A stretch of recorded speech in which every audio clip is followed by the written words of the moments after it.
third part of Kadambari lecture series. In the earlier part, we had begun with the story of Kadambari, and we saw that in the court of King Shudraka, a beautiful Chandala girl had arrived, and along with her, she had a marvelous parrot who was a knower of all scriptures and Vedas, and he could recite verses in Sanskrit. Being amused with this extraordinary talent of the parrot, the king had asked him about his biography. The parrot had begun to tell how he was born in Vindhyatavi and how he had landed up in the hermitage of Sage Jabali. Sage Jabali had begun with telling the story of the past life of the parrot. In that, he told the story of the king of Ujjayini, King Tarapida, his wife Vilasavati, and their only son, Prince Chandrapida. Then we went on to see how Prince Chandrapida had set out for Digvijaya along with his friend Vaishampayana, Patralekha, and his horse Indrayudha. While going for Digvijaya, they had come to the foothills of Himalayas, and from there, Chandrapida on his horse Indrayudha had set off all alone and had got lost into the forests of Himalayas. There he had come to a beautiful lake called the Achyuta Sarovara, and he was resting on the banks of that lake when suddenly he heard a wonderful melody of veena being played nearby. He was amused that who could be playing veena in this lonely place. He was determined to find who it was. We had ended our story here at this point in the last episode. Now we will move on to the further story. So Chandrapida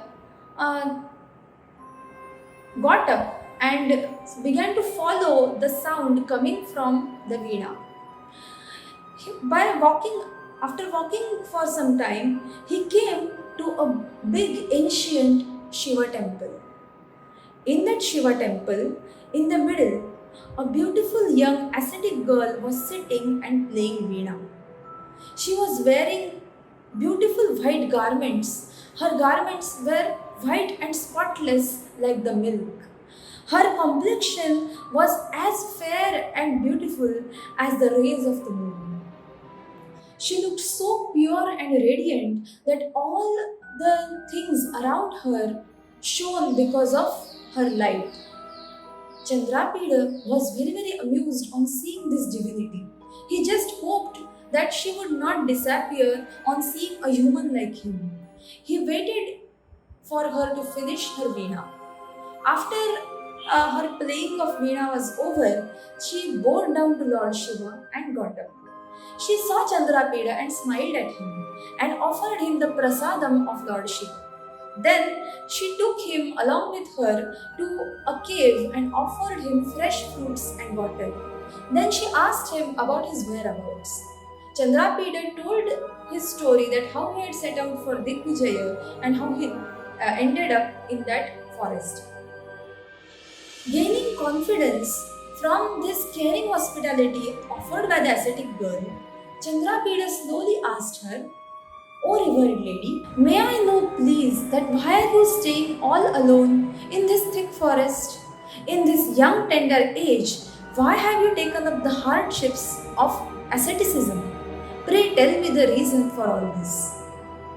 On hearing this, the ascetic girl's eyes welled up with tears and she began to cry with deep sorrow. Chandrapida felt very guilty and he brought water for her to wash her eyes. She washed her eyes and then said to Chandrapida, "O prince, what is the use of hearing the story of a wretched girl like me? But still, if you are interested, I will tell you. In these Himalayan mountains, there is a mountain called Hemakuta. On that mountain, there live many Gandharvas who are protected by the prowess of two great Gandharva kings, King Chitraratha and King Hamsa. King Hamsa married an Apsara called Gauri and they both began to live very happily in their kingdom. I was born to them as their only child. My father welcomed my birth with more pleasure than the birth of a son.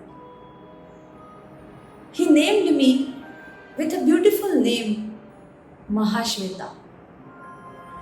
I I was loved and cared by all the Gandharvas, being their lovely princess. And I passed my childhood in most happiness, not even knowing a tinge of sorrow. Soon I entered youth, and one day I had come to this forest along with my mother and my friends in order to bathe in the Achoda lake. It was spring season, and everywhere the nature looked very, very beautiful and fresh. I was roaming about in this forest, enjoying the beauty of nature, when suddenly an intoxicating fragrance came to my nose. Never I had smelt such a beautiful fragrance. I followed that fragrance and presently I found that it was coming from the direction of two young ascetic boys. I watched from a distance and saw that one of the ascetic boys had his ear adorned with a lovely flower, and it was the fragrance of that flower which I had smelled. I looked at the ascetic boy closely. He was looking very, very beautiful. He was wearing bulkalus on his body. His face looked very, very radiant because of the shine of his penance. He was so tender and handsome that I felt as if Madana, the love of God himself, had come in the guise of an ascetic. His eyes were like lotus petals and he had Yagnopavita on his body. I gazed at him for a long time, never realizing that I had fallen in love with him. And then suddenly I felt very guilty of myself. How could I fall in love with an ascetic boy who had taken up the vow of celibacy for his life? I decided to go away from there. But ascetics should be saluted, and therefore I folded my hands and bowed down to the ascetic boys. At that moment, he saw me. And I don't know how, but his body began to horripilate and his breathing became more deep. And he also fell in love with me. Gaining confidence from this, I went near the ascetic boys and I asked his friend, "Oh, revered man, please may I know who is this ascetic boy and how did he get this lovely flower whose fragrance is most extraordinary? Please tell me." The boy smiled at me and said, "Oh, curious girl, this friend of mine is the son of sage Shvetaketu and goddess Lakshmi. His name is Pundarika. And the flower that he is wearing was presented to him by the deity of Swarga herself, being amazed at his extraordinary beauty." On hearing this, I was mesmerized, and at that moment, Pundarika came forward and unexpectedly he said to me, "Oh dear girl, if you like this flower so much, you may have it." And he took the flower from his ear and he put it on my ear. I was stunned by the touch of his hand, and so was he. But his friend was not at all happy and he said, "Oh friend Pundarika, how could you let yourself fall in this mud of love? Don't you know that this path is that which is trodden by the lowly people? Where is that knowledge of scriptures and where is that knowledge given to you by your elders? How could you forget everything in just a moment?" On hearing this, Pundarika became very bashful and he said, "Oh friend Kapinjada, don't think otherwise. Whatever you say is true."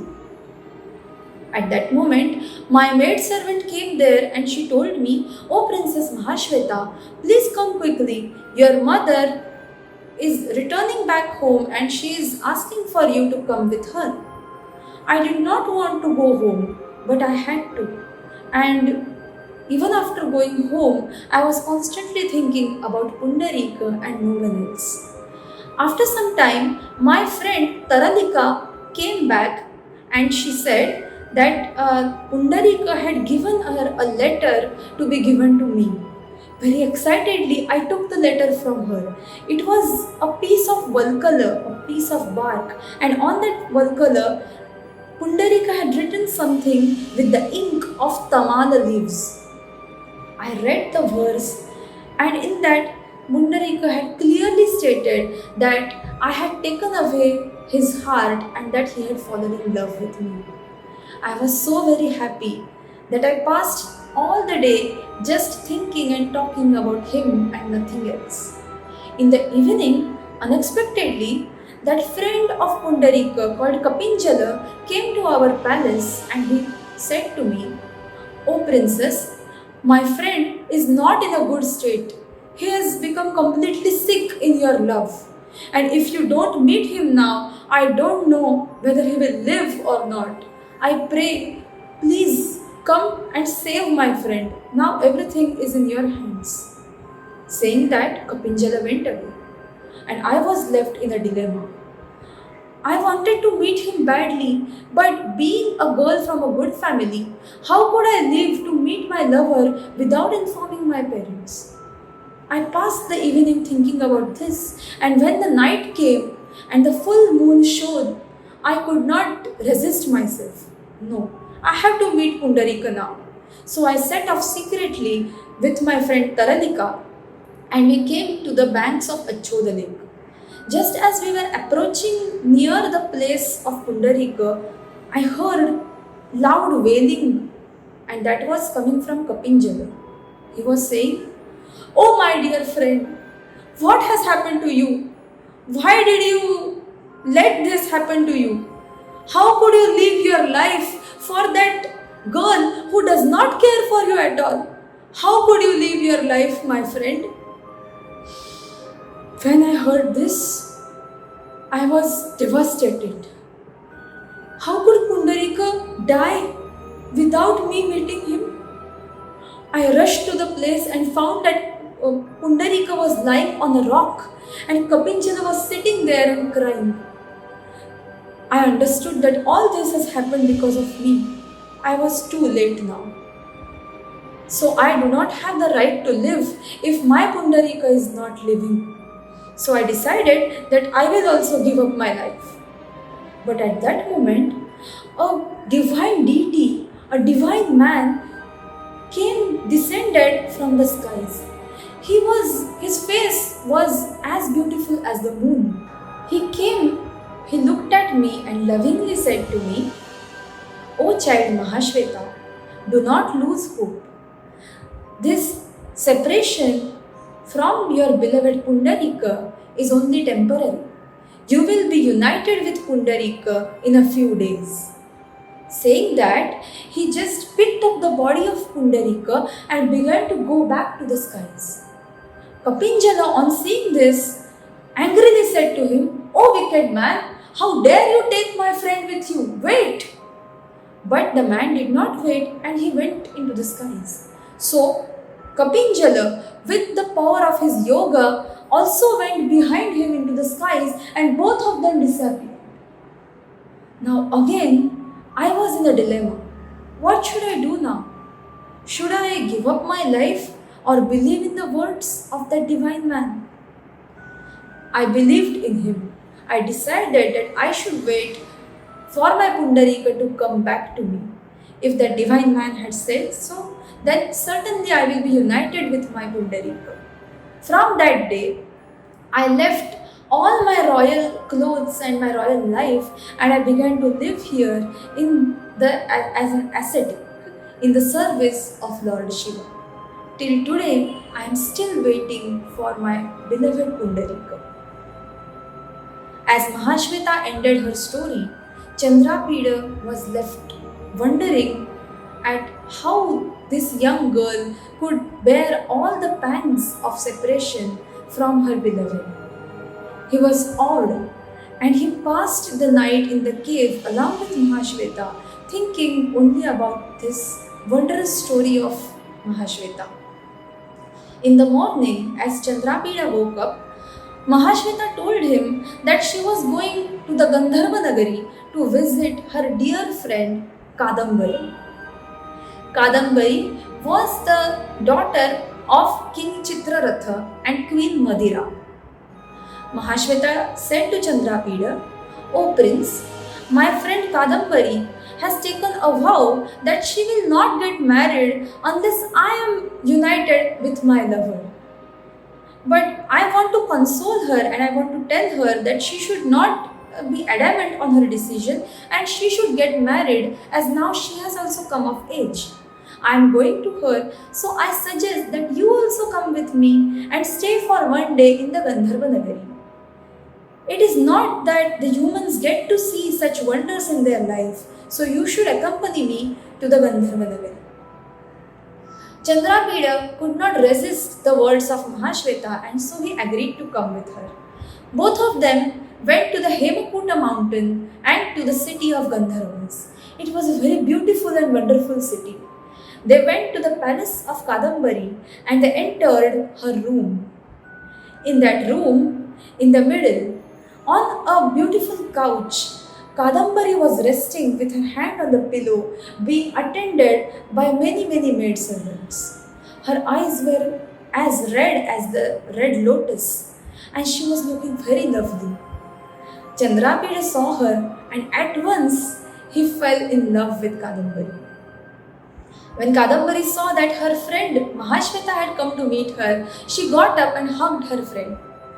When she saw Chandrapida, she was most amused to see such a beauty in a human, and she also fell in love with Chandrapida.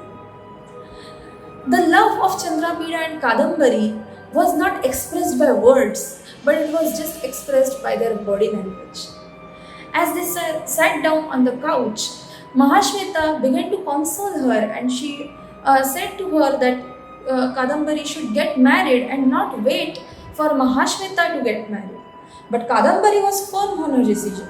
She said, "My dear friend Mahashweta, how can I enjoy the pleasures of youth when my dear friend is bearing the pangs of separation? Please don't say anything to me. I will not get myself married unless you are married." Seeing that Kadambari would not listen, Mahashweta decided to give up the idea of consoling her. So, before leaving, she said to Kadambari that this Prince Chandrapida is our guest and so you should honor him by giving a betel nut to him. Kadambari felt very shy and she signaled to Mahashweta that she did not want to give the betel nut to him and so Mahashweta should herself give it. But Mahashweta was firm and she said that he is your guest and you should give the betel nut to him. So, with trembling hands, Kadambari picked up the betel nut and without looking at Chandrapida, she gave it to him.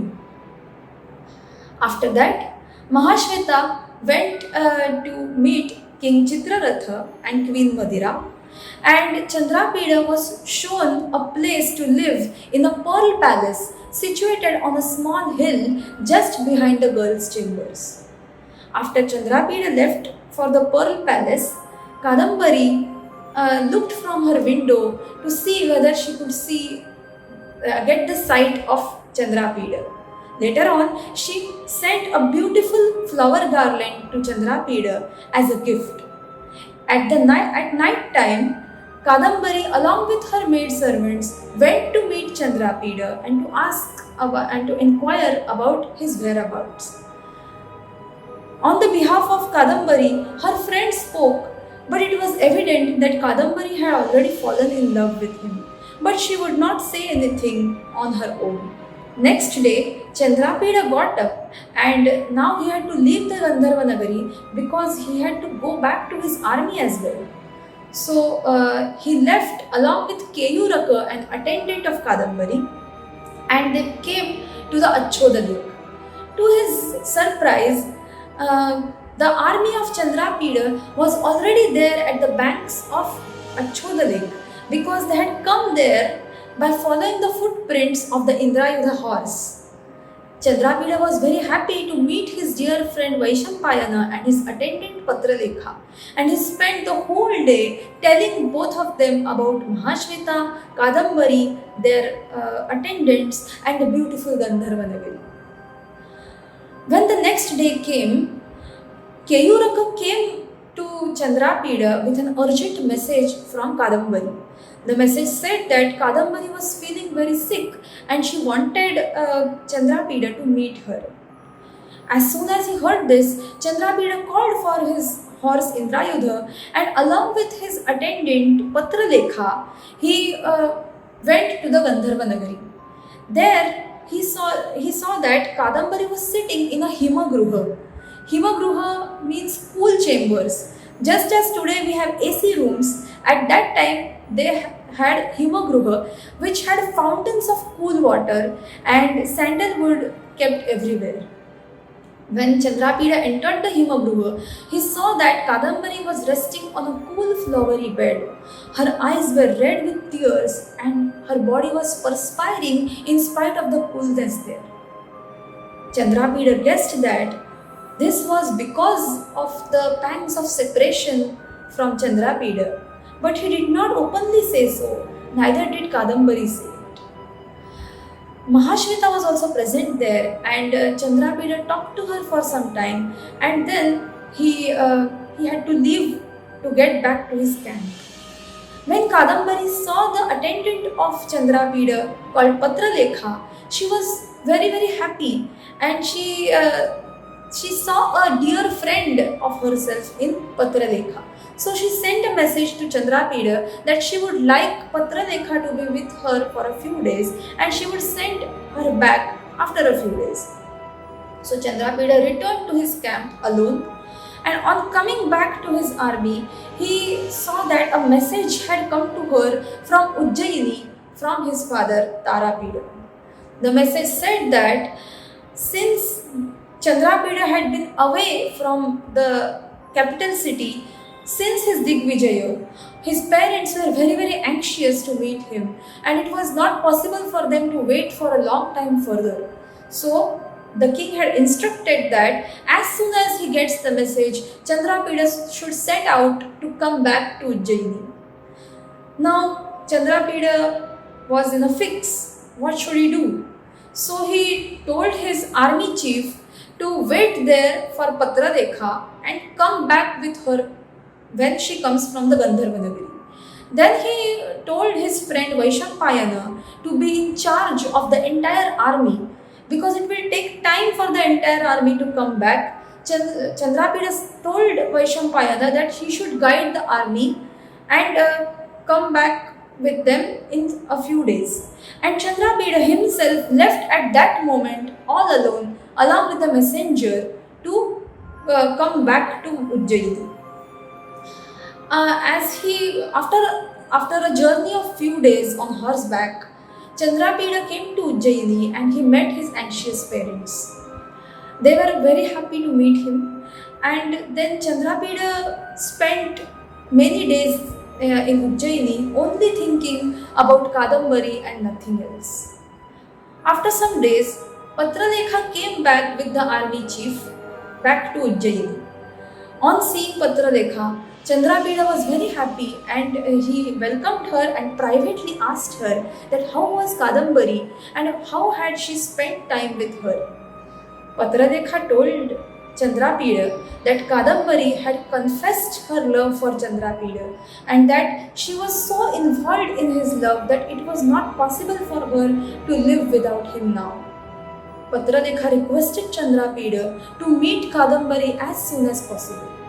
Now Chandrapida was again in a dilemma that how could he go back to Himalayas so soon after coming back from Digvijaya? His parents would not let him go. But it was necessary to meet Kadambari as well. Now what to do?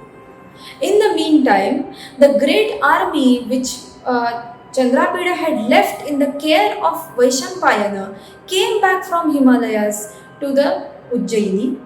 In great excitement, he went to meet the army, but to his great amazement, he found that Vaishampayana had not come back with the army.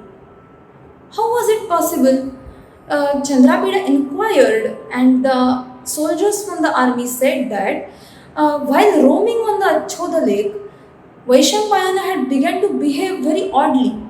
He would not eat, he would not talk to anyone, he just stared in the void. And when they had to come back, Vaishampayana told the soldiers that they should go back alone and that it was not possible now for him to leave the Achoda lake and come back to Ujjaini. He had sent a message for Chandrapida, begging for pardon and saying that he will never come back now. Chandrapida was very amused. How could Vaishampayana behave in such a way? Never had Vaishampayana behaved like that in his life.